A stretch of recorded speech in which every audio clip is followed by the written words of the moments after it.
Le Christ est venu comme un souverain sacrificateur de biens à venir.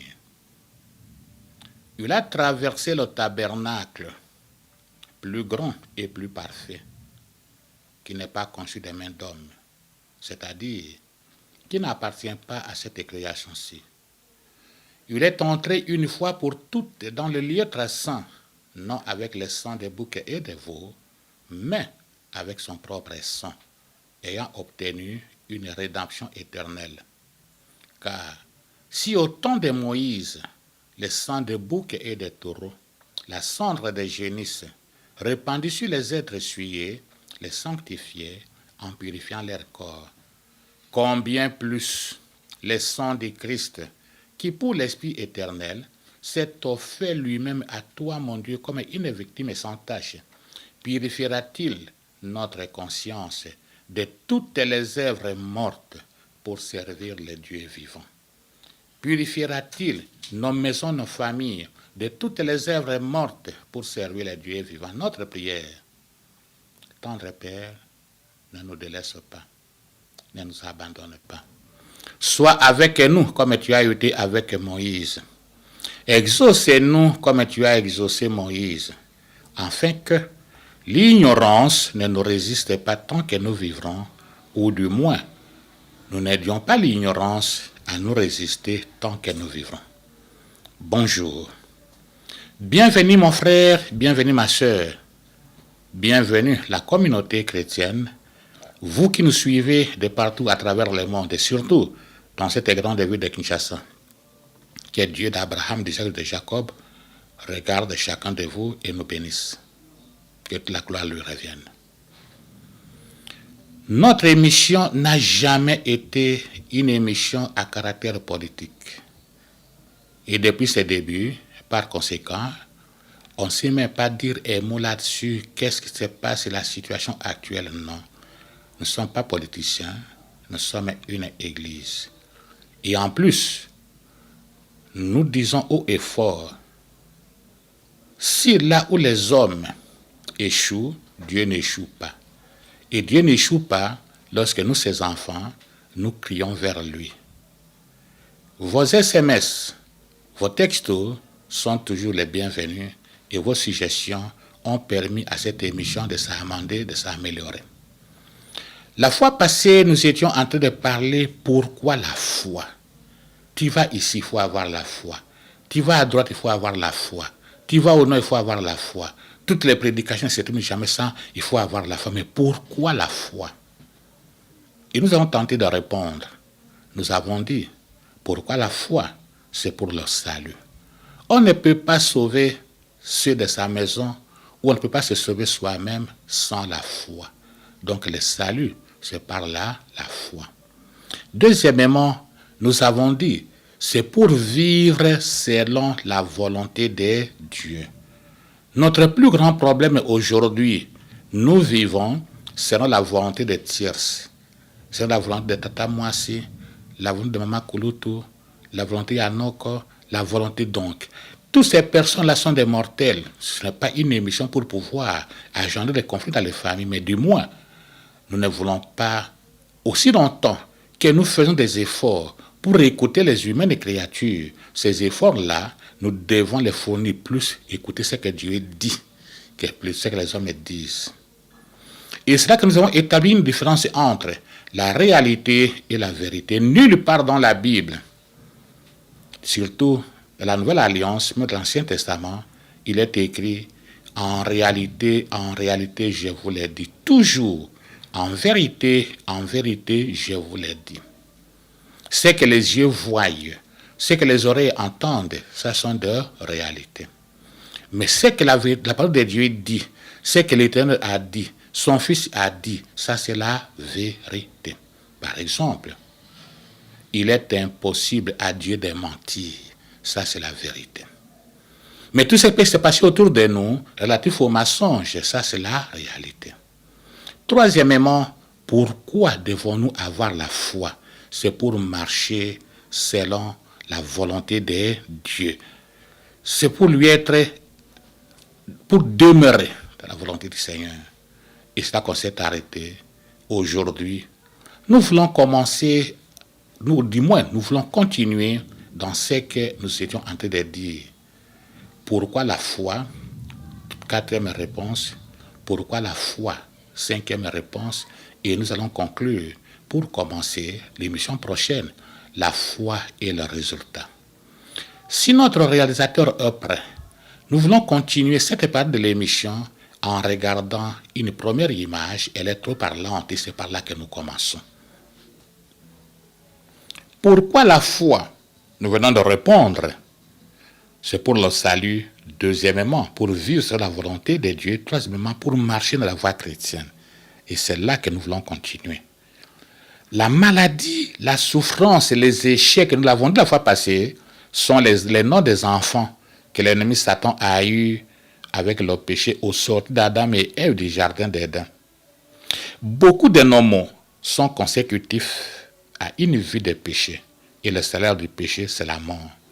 Marcher par la foi, c'est persévérer malgré les incertitudes, les épreuves, les obstacles, à avoir une confiance aveugle, je dis bien une confiance aveugle, ainsi parle l'Éternel. Quand vous regardez cette image, je voudrais que nous puissions regarder, nous voulons lire Luc 1 Corinthiens 11, versets 14 à 15. 1 Corinthiens.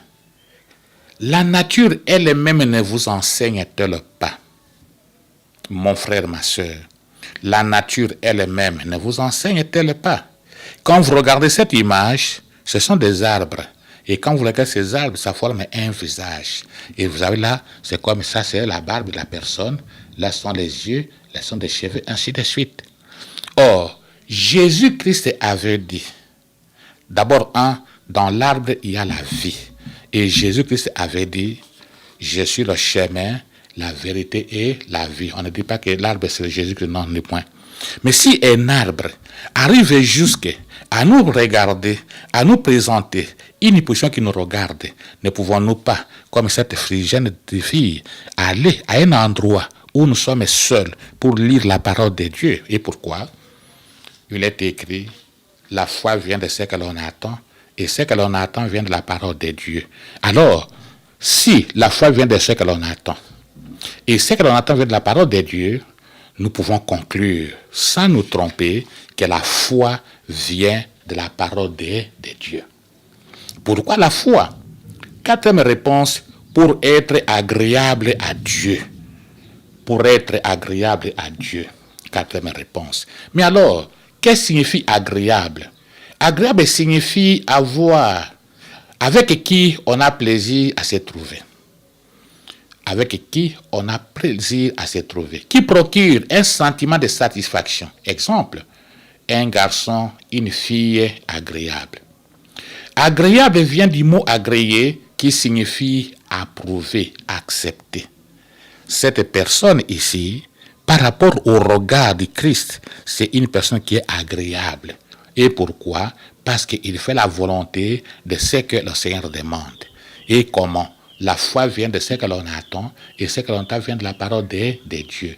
La foi ne vient pas de la philosophie. La foi ne vient pas des disputes. La foi vient de la parole de Dieu. Est-ce que l'Éternel approuve ce que tu fais? C'est là l'Éternel approuve ce que tu es en train de faire. Est-ce que tu es agréable à Dieu? Il y a plus d'avantage à être agréable aux yeux de Dieu qu'à être désagréable. Pour nous, au lieu que nous soyons désagréables au lieu de Dieu, il n'y a plus d'avantage à être agréable. Ceux qui ont compris ont mené une vie de victoire malgré les tribulations. On regarde Acte 5, versets 25 à 29. Pierre et les apôtres répondirent, il faut obéir à Dieu plutôt qu'aux hommes. Il faut obéir à Dieu plutôt qu'aux hommes. Aujourd'hui, je peux me dire, il faut obéir à Dieu plutôt qu'aux réseaux sociaux. Il faut obéir à Dieu plutôt qu'ainsi par la mode. Il faut obéir à Dieu plutôt ainsi par les noms. Il faut obéir à Dieu. Pierre et les apôtres ont reçu une recommandation de l'ange de Dieu après les avoir libérés de la prison populaire. Allez, tenez-vous dans les temples et annoncez au peuple toutes les paroles de cette vie. Regardez ça dans Actes 5, versets 18 à 19. Actes 5, versets 18 à 19. De grand matin, ils entrèrent dans le temple et se mirent à enseigner, désobéissant ainsi aux sacrificateurs, sans aucune peur, qu'on les retournait en prison. Beaucoup de choses, ça abîme dans notre pays, non seulement en cause de la corruption, en cause de l'égoïsme, mais aussi en cause de la peur. Mais eux n'ont pas eu peur qu'on les retourne en prison. Il répondit, il faut obéir à Dieu plutôt qu'aux hommes. Comme pour dire oui, vous nous avez interdit de parler de Jésus-Christ. L'ange de l'Éternel nous a instruits, nous a recommandé de parler au peuple de Jésus-Christ. Nous avons obéi et nous avons obéi à ainsi parler l'Éternel. Nous avons délibérément choisi d'obéir à ainsi parler l'Éternel qui ainsi parle le souverain sacrificateur. Un bel exemple à suivre, mon frère, ma soeur. La foi, c'est pour que nous soyons, comme nous venons de dire, quatrième réponse, à être agréable à Dieu. Nous continuons. Proverbe 12, verset 22. Proverbe 12, verset 22 dit quoi? Les lèvres fausses sont en horreur à l'Éternel, mais ceux qui agissent avec vérité lui sont agréables. Les assemblées sont remplies de personnes, que ce soit des personnes adultes, âgées, que ce soit des jeunes gens. Et d'ailleurs, lorsque dans une assemblée, il y a des jeunes gens, vous sentez vraiment la vivacité. Malheureusement, pour la plupart des fois, la joie des demi-terrains. Et pourquoi? Un homme menteur, une femme menteuse est désagréable aux yeux de l'Éternel. Aussi longtemps que tu seras agréable aux yeux de l'ennemi par les mensonges, aussi longtemps que tu seras prompt à faire la volonté du diable, tu seras désagréable aux yeux de l'Éternel. Si vraiment, je ne peux pas mettre en cause la foi du peuple congolais, nous sommes un peuple qui prions beaucoup. Et la preuve, nous sommes là. Mais si nous regardons nos assemblées, le dimanche, comment elles sont remplies et que le mal est en train de gagner le terrain, et l'on peut se poser la question, nous prêchons quel est Dieu. La corruption à outrance, les trahisons indescriptibles. On peut se poser la question, nous prions quel est Dieu. Mais pourquoi la foi? C'est ça l'objectif. Pourquoi la foi? Hébreux 11, verset 6. Hébreux 11, verset 6. Or, sans la foi, il est impossible de lui être agréable, car il faut que celui qui s'approche de Dieu croie que Dieu existe et qu'il est le rémunérateur de ceux qui les cherchent. Sans la foi, vous ne pouvez pas être agréable à Dieu. Même celui-ci est en train de pleurer. Oui, j'admire, peut-être qu'il est vraiment en contact avec le ciel. Mais ces pleurs-là, s'il pense par exemple à une déception d'amour, on peut pleurer aussi avec une déception d'amour. On pense à l'argent qu'on devrait gagner, on n'a pas gagné, on peut pleurer. Si ces gens de pleurs, non, les lectures de ces larmes-là ne seront pas agréables aux yeux de Dieu. Mais par contre, si ces pleurs-là, c'est parce qu'on regrette son péché. Ou si ces pleurs-là, on veut vraiment vivre ainsi par l'Éternel, là, ça devient mais la foi. On veut être agréable à Dieu. Donc, sans la foi, vous ne pouvez pas être agréable à Dieu. La Bible dit, c'est impossible. Oh, mon frère, ma soeur, je voudrais dire une chose assez importante. Autrefois, j'étais parmi ceux qui disaient, nous étions parmi ceux qui disions, tout est possible à Dieu. Rien ne lui est impossible. J'ai dit faux. Je répète, c'est faux. Tout n'est pas possible à Dieu. Alors vous avez posé la question, mais qu'est-ce qui n'est pas possible à Dieu? Il est impossible à Dieu de mentir. Donc ce n'est pas possible à Dieu de mentir. C'est impossible. Donc tout est possible. Non. Il est impossible à Dieu de mentir. Deuxièmement, il est aussi impossible à Dieu d'agréer celui qui n'a pas la foi, gravissime quand même. Sans la foi, il est impossible d'être agréable aux yeux des dieux. Alors on dit que sans la foi, il est impossible de lui être agréable, car il faut que. Mais qu'est-ce que signifie il faut que? Il faut que exprime l'obligation. Il faut que exprime la nécessité. Il faut que exprime le caractère inévitable. Exemple, il faut qu'il y ait du carburant pour que ces véhicules démarrent. C'est-à-dire, aussi longtemps qu'il n'y aura pas de carburant, ça ne va pas démarrer. La même chose, on va bien le comprendre tout à l'heure. Il faut que est un devoir. Ça indique que quelque chose est nécessaire, doit être fait avant. Bien sûr, on a plusieurs types de réchaud aujourd'hui à Kinshasa. Le réchaud à gaz rend d'énormes services. Mais il faut qu'il y ait du gaz à l'intérieur. S'il n'y en a pas, ça ne va pas s'allumer. Voici, il faut que. L'Éternel, notre Dieu, est un Dieu miséricordieux, plein d'amour, prompt à nous écouter, à nous exaucer. Mais il faut que celui qui s'approche de Dieu croie, ait la foi que Dieu existe. Il faut que, c'est une nécessité, une obligation, mon frère, ma soeur. Bien sûr, nous encourageons les grandes assemblées, nous encourageons les jeunes de lire la parole de Dieu, de quitter la pornographie, de quitter la masturbation, de quitter les tatous, de quitter les piercings, les stars de ce monde. Pour la plupart des fois, ce sont les vecteurs qui véhiculent les messages ainsi par les Ben Haddad, ainsi par l'ennemi Satan, pour la plupart des fois. Nous venons de dire, l'Éternel notre Dieu, c'est un Dieu miséricordieux, plein d'amour, prompt à nous écouter, à nous exaucer. Mais il faut que celui qui s'approche de Dieu ait la foi, croit que Dieu existe. En un mot, pour la foi, pourquoi la foi? Sans la foi, il est impossible de plaire à Dieu. Pourquoi la foi? C'est parce que sans la foi, il est impossible de plaire à Dieu. Deuxièmement, sans la foi, il est impossible de lui être agréable. Comment puis-je plaire à Dieu? Celui qui plaît à Dieu, celui qui veut plaire à Dieu, ne peut le faire que par la foi, c'est-à-dire en plaçant sa confiance, une confiance aveugle à un seul Dieu. Paul le dit bien dans 2 Corinthiens 5, verset 9. 1 Corinthiens 5, verset 9, pas 2. C'est pour cela aussi que nous nous efforçons de lui être agréable. C'est pour cela aussi que nous nous efforçons de lui être agréable. Soit que nous demeurons dans ses corps, soit que nous quittions. Il faut être agréable à Dieu. Mon frère, ma soeur, la famille, les mamans, les couples, prenez soin de lire avec vos enfants la parole de Dieu. Pourquoi? La foi vient de ce que l'on attend. Et ce que l'on attend vient de la parole de Dieu. Un enfant qui a commencé à lire la parole de Dieu tout petit, un enfant qui a commencé à développer la foi depuis qu'il est tout petit, deviendra expert à un certain âge. Efforçons-nous de lui être agréable. Faisons des efforts pour plaire à Dieu. Avantage.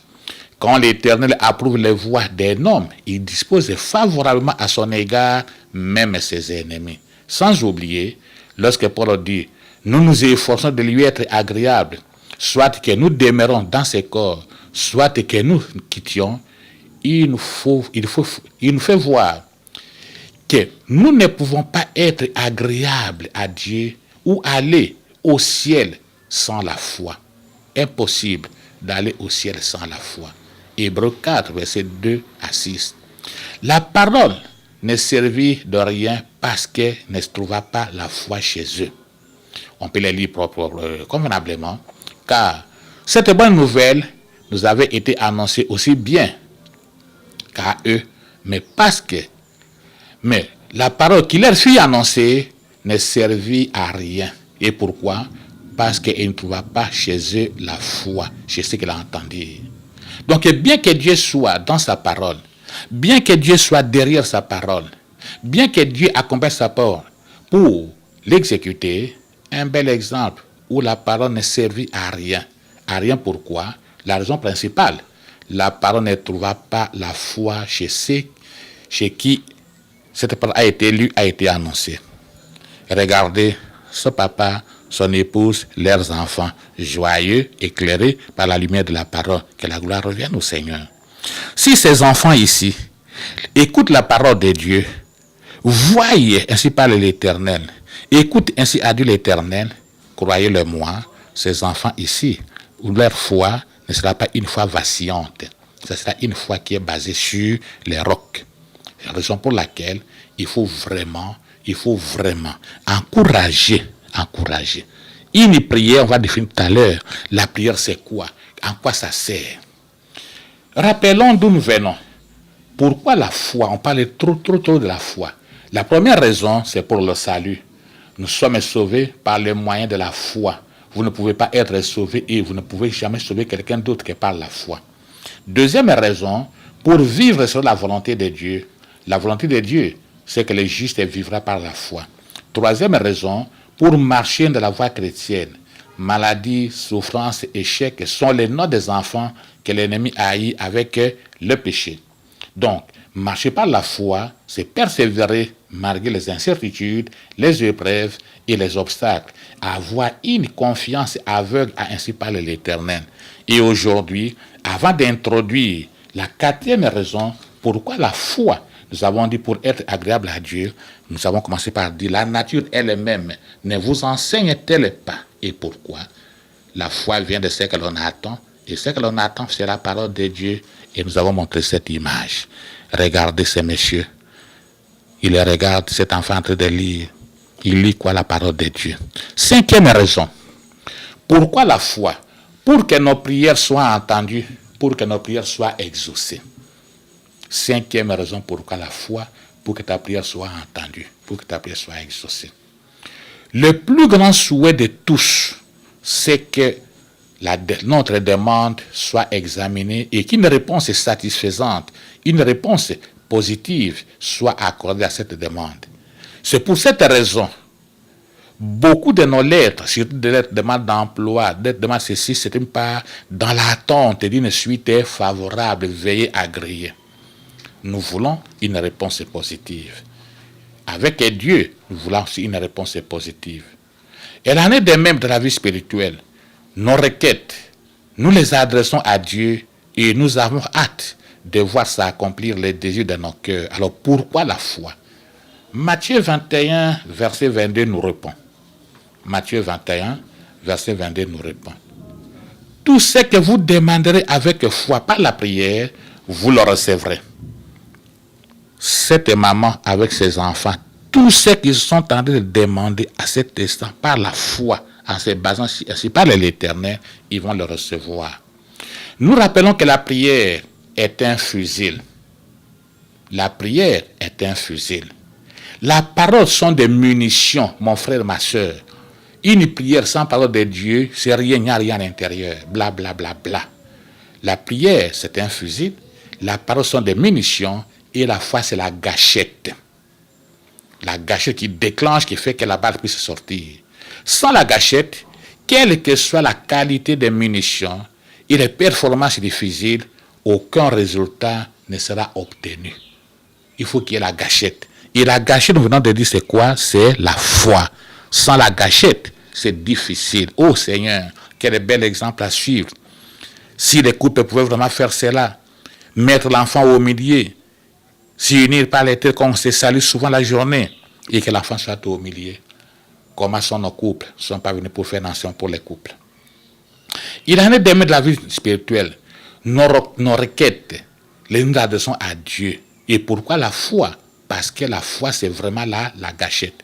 Voilà pourquoi beaucoup de gens passent des heures et des heures en train de crier, mais ne sont pas exaucés. Car dans Hébreux 4, verset 2, la parole, les munitions, n'a rien servi parce que la parole ne trouva pas la foi.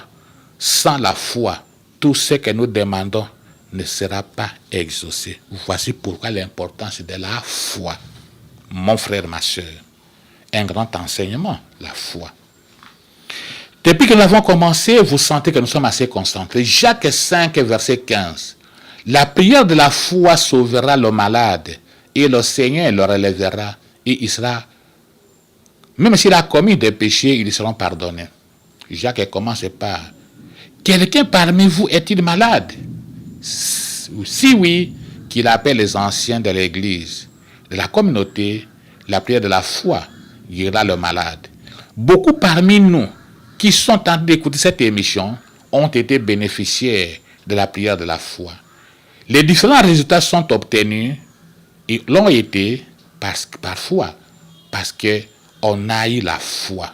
Et on n'a pas eu de résultats parce que c'était difficile d'exercer une quelconque foi. On a regardé la grandeur du problème au lieu de regarder la grandeur de notre Dieu. Mais Jean 16, verset 24 dit quoi? Jean 16, verset 24 nous dit: jusqu'à présent, vous n'avez rien demandé à mon nom. Demandez et vous recevrez, afin que votre joie soit parfaite. Demandez et vous recevrez, afin que votre joie soit parfaite. Je suis sûr que ces couples avec leurs enfants, après avoir lu la parole de Dieu, ceux qui sont en train de demander, ils ne peuvent que le recevoir. Que la gloire revienne au Seigneur. Nous n'avons encore rien demandé au nom de Jésus-Christ. Surtout en cette année 2025, je peux me qualifier avec des faveurs de Dieu pour nous, la RDC. La plus grande erreur veut que notre joie soit parfaite, non partielle. La plus grande erreur, nous voulons que notre joie soit parfaite, mais comment elle deviendra parfaite? Sans la foi à l'intérieur. La plus grande faveur, c'est Jésus-Christ. Comme s'il y a une des faveurs, et la plus grande faveur veut que notre joie soit parfaite. La plus grande faveur veut que notre joie soit non partielle. Pour ce faire, il nous invite à demander à son nom et nous recevrons si nous croyons dans ce que nous demandons. Jean 14, verset 1. Jean 14, verset 1. Que votre cœur ne se trouble point. Croyez en Dieu et croyez en moi. Le langage que Dieu comprend est celui de la foi. La foi est une force qui ouvre les oreilles des autres créatures. Répétez ça très bien, retenez, écrivez ça. La foi, c'est une force qui ouvre les oreilles des autres créatures. Pour faire quoi? Pour entendre facilement et écouter ce que nous leur disons. La foi ouvre les oreilles des arbres. Boyambi et Fungrakamato Yabanzete. La foi ouvre les oreilles des montagnes. La foi ouvre les oreilles des démons, même les démons sourds-muets. Matthieu 7, verset 32 à 37. Matthieu 7, verset 32 à 37. Mais moi, j'ai beaucoup aimé la façon de présenter la foi de Jésus-Christ dans Marc 11, verset 23 à 24. Dans Marc 11, verset 23 à 24. Je vous l'ai dit en vérité, si quelqu'un dit à cette montagne, ôte-toi de là et jette-toi dans la mer, et s'il ne doute pas à son cœur, mais croit que ce qu'il dit arrive, il verra ça accomplir. C'est pourquoi je vous dis, tout ce que vous demandez en priant, croyez que vous l'avez reçu et vous le verrez ça accomplir. Donc dans le verset 23, on ne parle pas de la prière. Je relis seulement le verset 23. Je vous l'ai dit en vérité, si quelqu'un dit à cette montagne, ôte-toi de là et jette-toi dans la mer, et s'il ne doute point dans son cœur, mais croit que ce qu'il dit arrive, il verra ça accomplir. Il n'y a pas de prière à l'intérieur, il n'y a que dire, parler. Dire de sa bouche ce dont on croit dans son cœur, ça va s'accomplir. C'est cet ancien qui peut être cet empire. Je peux pas dire, mais peut-être, les enfants ont soit la foi aveugle. Il est tenté de dire ce qu'il croit dans son cœur. C'est ça même la foi. Dire de sa bouche ce dont on croit dans son cœur, ça va s'accomplir. La foi ouvre les oreilles des montagnes. Maintenant, la question que je pose, quelle est ta montagne ou quelles sont tes montagnes aujourd'hui? Pour certains, la montagne, c'est la maladie. Surtout quand on parle de cancer. Et tout le monde est désemparé. Mais c'est une montagne qu'il faut parler. Il faut parler à cette montagne-là. Ainsi parle l'Éternel. Il m'a donné le pouvoir de te parler et tu vas m'obéir. Mon corps est le temple du Saint-Esprit. Le sang qui circule dans les vaisseaux de mon corps, c'est le sang de Christ. Comme Paul disait, ce n'est plus moi qui vis, c'est le Christ qui vit en moi. Alors, cancer, je te maudis au nom de Jésus-Christ et je t'ordonne de disparaître. Au lieu d'avoir peur, au lieu de confesser la défaite. La douleur peut être une montagne pour toi aujourd'hui. La confusion peut être aussi une autre montagne. Les échecs, tu peux leur dire de se détacher de toi et de couler sans plus jamais y revenir. Si tu ne doutes pas, il va s'accomplir. Mais le verset 24 parle maintenant de la foi quand on prie. Regarde le verset 24. C'est pourquoi je vous dis, tout ce que vous demanderez en priant, croyez que vous l'avez reçu et vous le verrez s'accomplir. Tout ce que vous demandez en priant, il faut d'abord croire que vous l'avez reçu et vous le verrez s'accomplir. La foi précède l'accomplissement.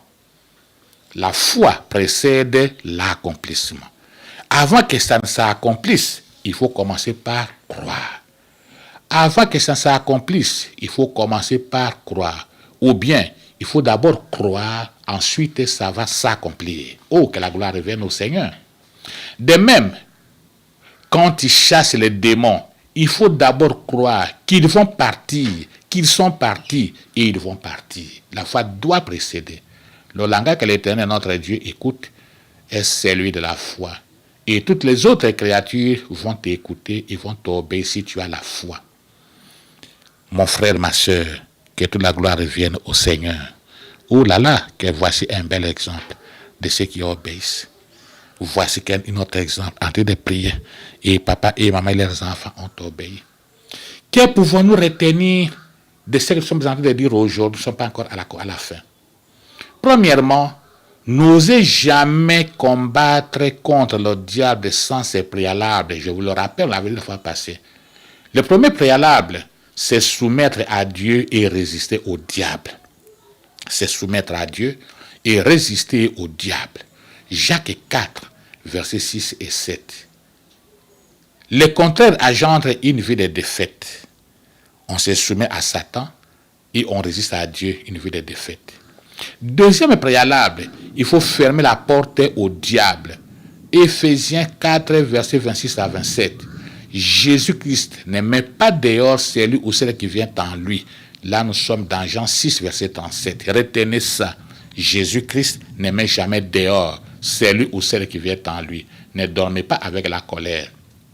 Troisièmement, c'est revêtir des armes spirituelles. Éphésiens 6, versets 11 à 17. De toutes les armes précitées dans Éphésiens 6, l'épée de l'esprit, la parole de Dieu est une arme d'attaque. Toutes les autres armes, c'est pour la protection. Quatrième préalable, on l'avait par la fois passée, prendre conscience que le diable est un lion domptable. Celui qui est en nous est plus grand que celui qui est dans le monde. C'est 1 Jean 4, verset 4 qui le dit. En plus, celui qui est en nous, Jésus-Christ, est le lion indomptable de la tribu de Juda, de la tribu de la louange. Il se manifeste quand nous les louons. Pourquoi la foi? Nous avons répondu à 5 niveaux. Le premier niveau, nous avons répondu, c'est pour le salut. J'aime une telle famille. Papa, maman, avant de dormir, regardez comment ils sont. La nature elle ne vous enseigne-t-elle pas? Si les arbres peuvent donner l'image d'un homme en train de prier, à combien plus forte raison l'arbre c'est la vie? Ô Seigneur, donnez-nous de t'imiter un jour. Pourquoi la foi? Nous avons répondu à 5 points. Premièrement, c'est pour le salut. Nous sommes sauvés par la foi. C'est le don de Dieu. Éphésiens 2, versets 8 à 10. Deuxièmement, pourquoi la foi? C'est pour vivre selon la volonté de Dieu. Vous ne pouvez pas vivre pour Dieu sans la foi. C'est difficile de vivre pour Dieu sans la foi. Le juste vivra par la foi. Habakkuk 2, verset 4. Il faut éviter de vivre par les doutes, de vivre par la crainte, de vivre par l'incertitude, de vivre par la réalité. Troisième raison, pourquoi la foi? C'est pour marcher dans la voie chrétienne. Il faut marcher par la foi et non par la vue. Et d'ailleurs, Isaïe avait bien dit ça. Il ne faut pas juger d'après ce que les yeux voient, d'après ce que les oreilles entendent. Et aujourd'hui, nous avons dit, pourquoi la foi? C'est pour être agréable aux yeux de Dieu. Sans la foi, il est impossible de lui être agréable. Et je me corriger énormément. Non, disons non. Tout est possible à Dieu. Faux. Tout n'est pas possible à Dieu. Et pourquoi? Il est impossible à Dieu de mentir. Il est aussi impossible de lui être agréable si on n'a pas la foi. Cinquièmement, pour que nos prières soient entendues et exaucées. ce que nous demanderez avec foi dans la prière, et si vous ne doutez pas, ça va s'accomplir. Mon frère, ma soeur, une telle famille, regarde, l'analyse elle-même ne vous enseigne-t-elle pas? Ne faut pas croire que c'est une image. Ce sont des arbres composés aussi de palmiers, tout consort, qui donnent l'image. Donc, ce que vous demandez avec foi dans la prière, vous l'obtiendrez. Marc 11, verset 23. Dire avec foi. Dire avec foi. Marc 11, verset 23. Il faut dire avec foi. Parle à ton problème. Parle sans douter. Priez avec foi. Marc 11, verset 24. 1 Jean 16, verset 24 a dit quoi? Vous n'avez encore rien demandé. Il faut demander pour que vous puissiez recevoir et que votre joie soit parfaite.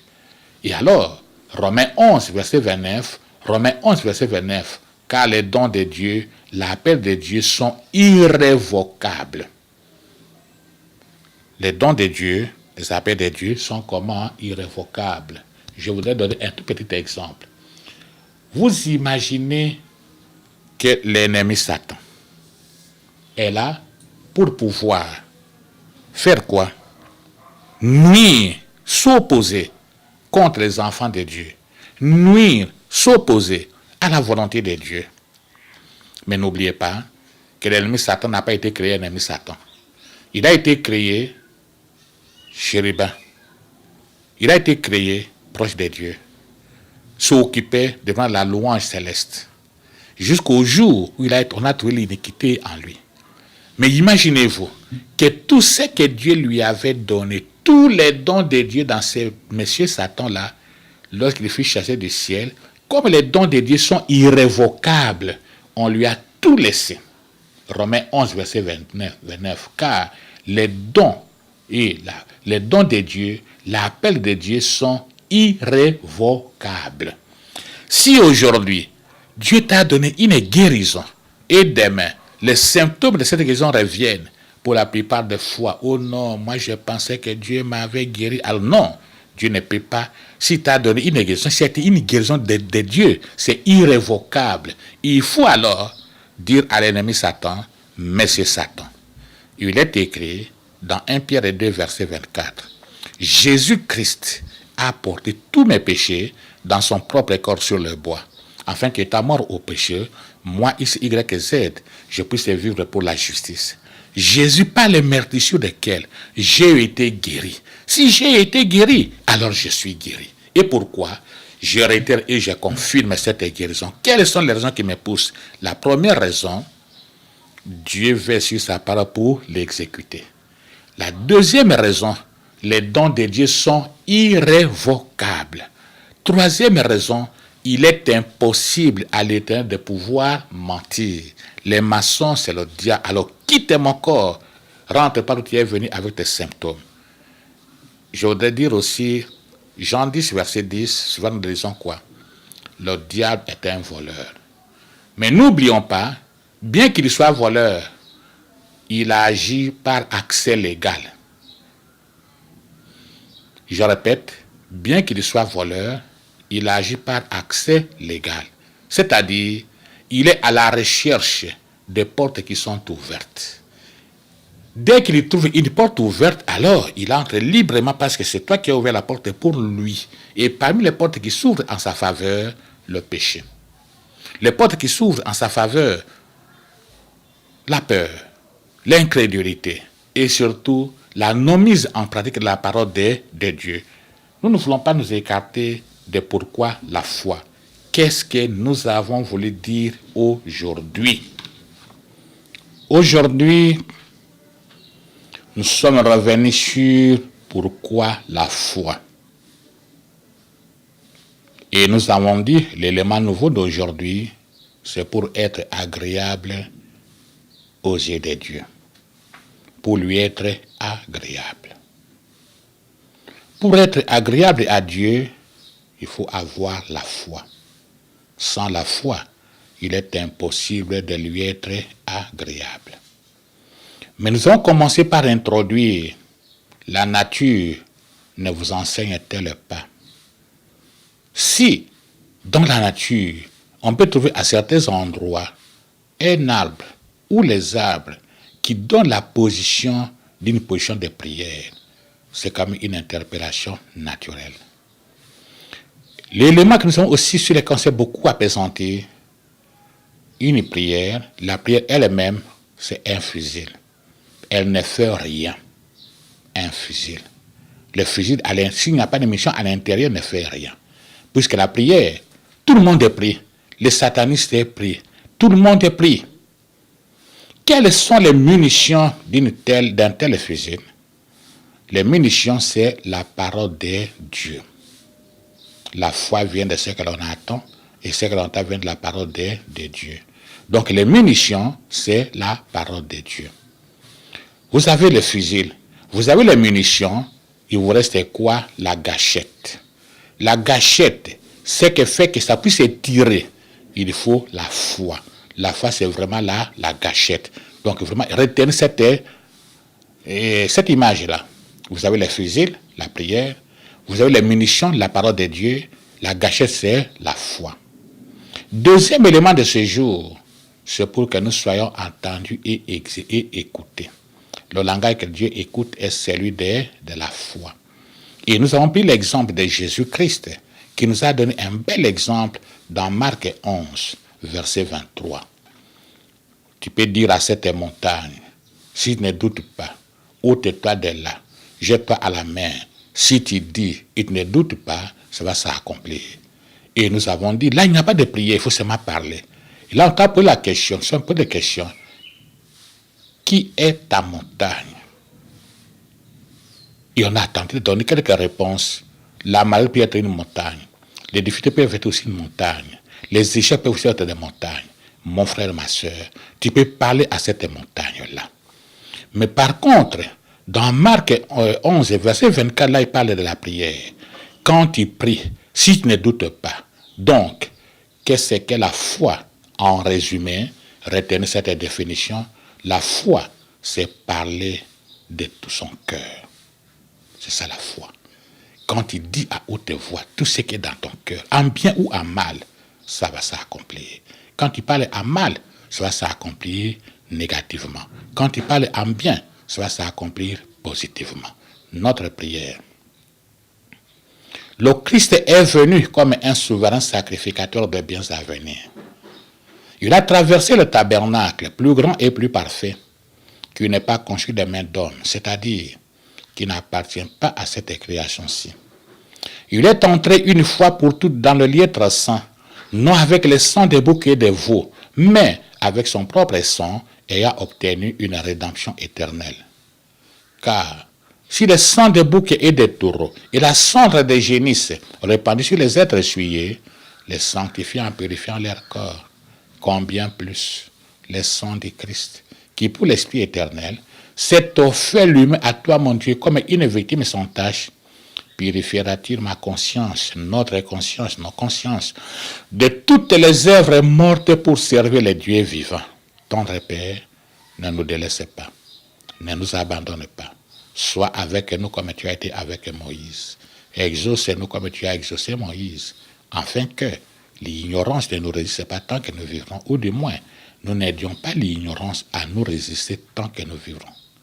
Si pendant ces temps, Jésus-Christ n'est pas encore revenu, alors la fois prochaine, nous allons commencer la foi et les résultats.